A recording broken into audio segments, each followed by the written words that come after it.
শেখ হাসিনার সরকার পদত্যাগের পর রাস্তায় সারা বাংলাদেশের মতো সিরাজদিখানে নেমে পড়ে ছাত্র জনতা।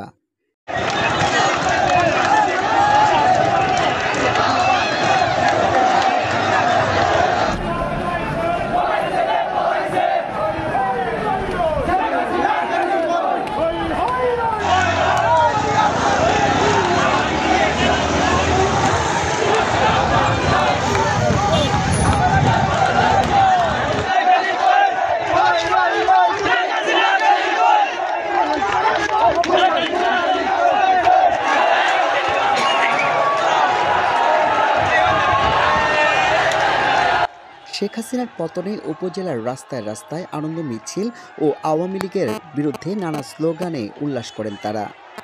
অন্যদিকে সোমবার বিকাল ৫টার দিকে ছাত্র জনতা থানা ঘেরাওয়ের চেষ্টা করলে আত্মরক্ষায় পুলিশ সাউন্ড গ্রেনেড ও শটগানের গুলি ছোড়ে। এতে মিছিলকারী ৩ জন গুলিবিদ্ধ হয়। এদের মধ্যে শান্ত ও শামীমকে উপজেলা স্বাস্থ্য কমপ্লেক্স থেকে উন্নত চিকিৎসার জন্য ঢাকা মেডিকেলে পাঠানো হয়। এছাড়া আশিককে সিরাজদিখান উপজেলা স্বাস্থ্য কমপ্লেক্সে চিকিৎসা দেওয়া হয়েছে। এ তথ্য নিশ্চিত করেছেন জরুরি বিভাগের চিকিৎসক ডাক্তার আব্দুল বারী। এছাড়াও এ ঘটনায় প্রায় ২০ জন পুলিশের ছোড়া রাবার বুলেটে আঘাতপ্রাপ্ত হয়েছেন।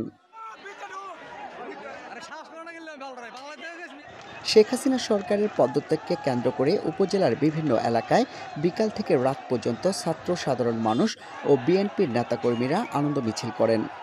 নানা স্লোগানে মুখরিত হয়ে ওঠে পুরো উপজেলা।